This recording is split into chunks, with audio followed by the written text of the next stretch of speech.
Immediately following the regular legislative session that ended, Lieutenant Governor Dan Patrick sat down with Sherry Sylvester with the Texas Public Policy Foundation. They had a conversation about this last session, about future sessions, about the legislature as a whole, about the things that were accomplished and the things that were left undone.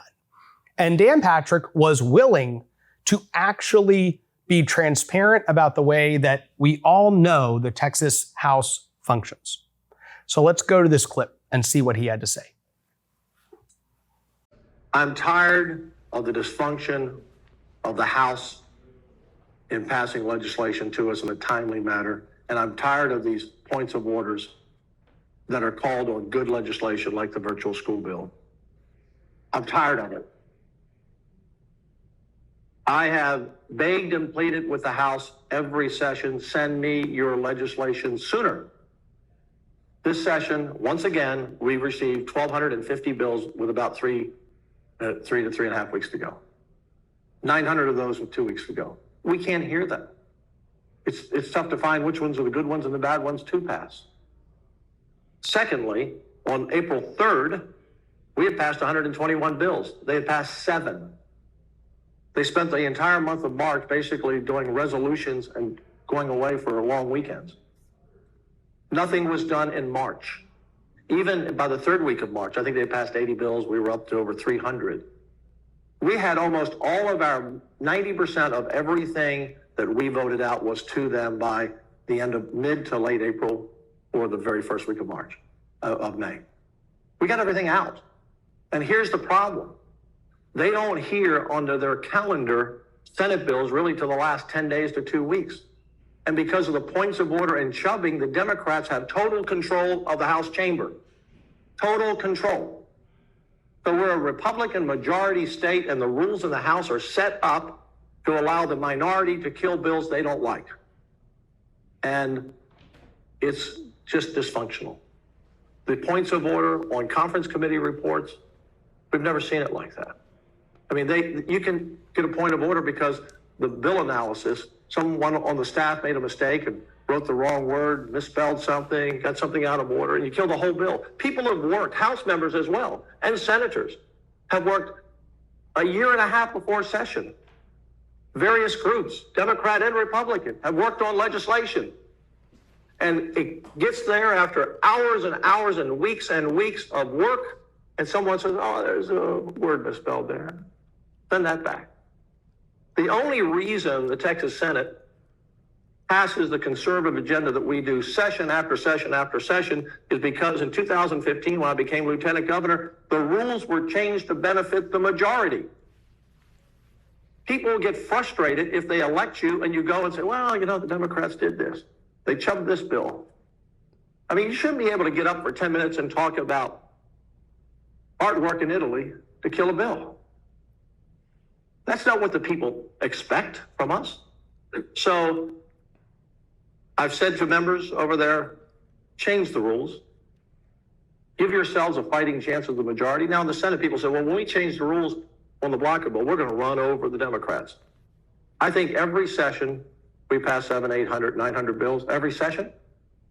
And usually less than 25 are partisan bills. Everything else is bipartisan.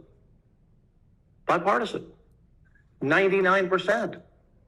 In the House, I had maybe 5 points of order in a year. They have that over there on a bill. You can't function. And it breaks my heart to see good legislation killed because of that. So if the House doesn't change the chubbing rules, if they don't move up their clock, if they don't go to work in March, we're going to be in the same situation as we have been forever. When I talk to the veterans, and I'm now a veteran of 17 years, I guess, I've been around longer than most in the Senate, but those before me say it's been this way forever. And it needs to change. So if that sounds like I'm being critical, I am being critical because it's killing bills that people want us to pass. Again, this clip has gone all over the place. It's been shared by a lot of grassroots groups. A lot of conservatives have talked about it. Legislators have seen it. And the reason that some on the House side were a little surprised is because they're just not used these people that are in positions of authority calling out all of their broken, dysfunctional tactics. And they hide behind these tactics all the time. Well, it's so sad that the Democrats killed this bill. You'll see leadership talk about this all the time. Man, very disappointing that Democrats decided to kill this bill. They'll give Democrats credit for the points of order. They'll give Democrats credit for their chubbing. They'll blame the minority party. When, as Dan Patrick rightfully articulated, these things are things that are allowed to occur under a majority-run body that has to let the minority do this. They have to literally say, you Democrats are allowed to kill these bills. The detransition legislation that the Texas House killed, House Republican leadership put those bills that said, hey, if you were massively abused and you're now in your mid-20s and trying to go back to your born, created, designed, assigned, beautifully given sex and gender that God gave you, if you're trying to go back to that after all these people have manipulated and screwed up your body, your insurance has to cover all of that. If they covered the destructive things to your body, they have to cover the restructive things. But that legislation died. Why? Because the Calendars Committee said, put that stuff down. They literally say, give Democrats a path to chub it. That's what happens. These points of orders are insane. Derek Cohen, who also works at Texas Public Policy Foundation, had a tweet that he issued, which I thought really exposed a lot of the very strange rulings that came out in those last couple weeks of the Texas House of Representatives. House Bill 4390. When this point of order was ruled by the Speaker, everyone was very confused. House Bill 4390, when it came to the Texas House floor, established apprenticeship programs in various different industries.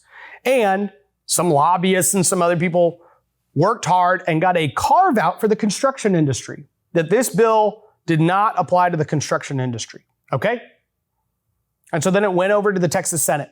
And in the Texas Senate, they said, no, we're putting the construction industry back in the bill. So they basically restore the bill to the way the bill showed up to the Texas House floor.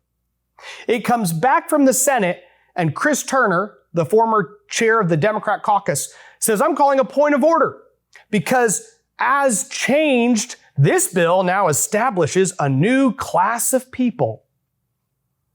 And that was sustained. And what I mean when I say that was sustained, for those of you who don't know ledge speak, is that the Speaker of the House said, yes, you are not allowed to do that. Not that you're not allowed to do it in this bill. You're never allowed to do that.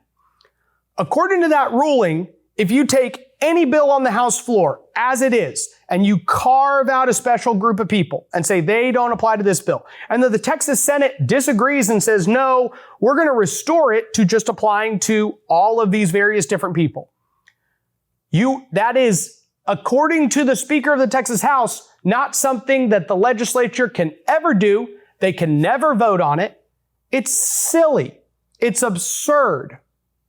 And that is one of many examples of how they've empowered the Democrats to do these things. There's one other clip I think is worth going to, and it's just another short excerpt from this conversation. So let's go to this clip, and then we'll continue this conversation. When I was a senator and the blocker bill used to be 21, and we never had more than 20 Republicans, meaning the Democrats could block any bill, we would have to go up to the Democrats, even though it was 20 to 11. We'd have to go up to the Democrats and say, can we pass our bill today? Because bills were on the list. I mean, we're in the majority, 2011. Can we pass our bill today? So what was a practice became abused. And I believe in the House now, what was a practice, bipartisanship, has being abused.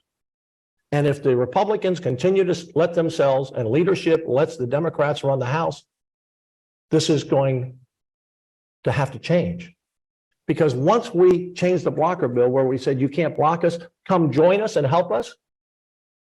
That's why we have bipartisanship on all these bills. They bring amendments. They say, yeah, how about this idea, that idea? We like to get bipartisan legislation. It's stronger to send it to the House. But for most of the last 2 weeks, I think Joe Moody and Chia and Trey Martinez Fisher were running the House, not the Speaker. So yeah, I'm fed up about it. It's time to call it out. That's not what the people expect. I think one of the points that the lieutenant governor made very well was the fact that the Texas Senate does indeed pass, 1,000 different bills out in the legislative session. And this is important for us as conservative grassroots to also remind our legislators. You'll go to them during the interim and say, hey, why was this not done and this not done and this not done? And their response is, oh, well, it's hard to get to everything. And here's the truth. It's not hard to get to about 1,000 to 2,000 different bills because the legislature does every session. And what conservatives, what Republicans, what the Republican Party of Texas has said is, hey, while you're passing 1,000 bills, can you make sure these several dozen things are done? That's all. In the midst of doing these things, can a couple dozen of them be these good policies? And the Senate, more often than not, says yes to most of those. That doesn't mean they say yes to everything. That doesn't mean the Senate is unimpeachable, that they have never made any problems, that they're always good on all the issues. That's not what I'm saying. But what I am saying is that the vast majority of the time, the Texas Senate looks at this list and says, how much of this can we do? And the Texas House is kind of the opposite. They say, how little of that can we do? And then they should be grateful for any of it that we do because it's really hard to do the stuff that you need us to do. It's not hard for us to pass 1,000 bills in this chamber, but it's really, really hard for us to do those several dozen policies that you want us to accomplish. So all we're talking about when it comes to a culture shift, an operational change, is saying, hey, the good Republican bills, let's say 50 of the 1,000, need to happen. And if they don't, it's because Republicans didn't want them to happen, not because Democrats killed it. So I'm grateful that the lieutenant governor has been willing to step up and call some of these shenanigans out. I want to also talk about the fact that we are going to have special sessions going on throughout the summer. The governor has said this. He's basically said, I'm going to call the legislature back for many special sessions. And I want to talk about some of the different things for us to be aware of as we head into the summer. But we'll get to that when we come back. Citizens should dominate the conversations around culture and government. And to do that, we need to be informed. That's why Texas Scorecard exists, putting the news in context. We cover the stories that matter to you, the ones that you talk about around the kitchen table, not those dictated by politicians or coastal elites. Our mission is to help citizens move from media consumers to cultural and political influencers. The issues you care about, covered by people who share your values. Texas Scorecard, real news for real Texans.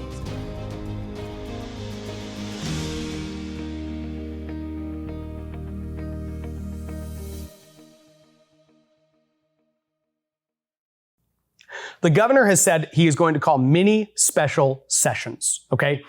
And his reasoning behind this is probably a couple-fold. Let me first talk about the unfortunate part of this, or the indictment on the Texas House that this is. Basically, the governor is saying, hey, you can't really trust the Texas House to do much more than one or two things. They clearly, as we have just seen, can't really walk and chew gum at the same time. They pass 1,000 bills, and then when they kill the bill to ban China land ownership, they're like, well, look, we were really busy.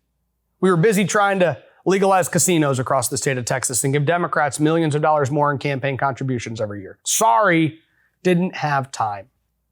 So the governor's saying, hey, when you call these guys back, you kind of have to treat the Texas House like children. Like, I can just give you one or two things. Hey, can you take care of this? It's like my child when they're cleaning up their room, right? You can't just tell your kid, hey, go in and clean up your room. You have to literally say, Emmy, we need to clean up your room. Okay, here's what we're going to do. Take all the blocks and put them in this box. And then she does that. And then she's 5 and she comes back and says, I put all the blocks away. Great. Now we come back in. I put the box away. And then I say, okay, great. You did a good job. Thank you so much. Now I want you to pick up all of your dress up and I want you to put it in this bin and then we're going to put that up there. Okay, Dad. And she does it. She comes back out. Hey, I put the dress up away. And then we keep doing that. And after 4 or 5 times, the room is clean. And that's basically the way the governor has decided he has to work with the Texas House of Representatives. It's like, hey, can you do these 2 things? Oh, good job, guys. Way to go. Now I'm going to bring you back and you need to do these 2 other things. So that's kind of strange, but we're going to have these special sessions throughout. In his first special session he called, he tried to write the legislation in his special session call. And this is something that the Texas Senate has taken issue with, and they are right to do so. And let me explain why. So what the governor did is, instead of saying, I'm calling you back for a special session to deal with property tax relief and border security issues, he called the Senate and the House back for a special session, which, by the way, the governor is the only one who can bring people back for a special session. He gets to decide. And then he gets to decide what the special session is about. So if he doesn't put anything regarding border security on the special session, you can't deal with anything on border security. If he doesn't say property tax relief is an issue I want to address in the special session, you can't file 18 property tax bills and pass all these property tax bills. He gets to decide the topics. But what he decided he wanted to do was also literally almost write the policy. And so he wrote in, I want a special session solely for the purpose of insert issue, for property tax relief and for his specific border bill he wanted passed. And all it did was increase the criminal penalty for bringing, basically like for human trafficking, taking these people and crossing the border illegally, stuff like that. Now, here's the issue with that. The governor is not the legislature. And though he does have the authority to bring them back for special sessions on and choose the topics that are addressed, he doesn't get to write the bills. Now, the reason he did this is because the Senate and the House have been disagreeing on how to deliver property tax relief and reform to Texans. And there have been various disagreements on this issue. So the governor didn't want to pick sides. He didn't want to side with Dade Phelan and say, I want appraisal caps and I want X, Y, and Z. He didn't want to side with Dan Patrick and say, I want homestead exemptions for homeowners and more of the property tax relief to be focused on homeowners than every single building out there. So he said, hey, the one thing that they both do support is property tax compression.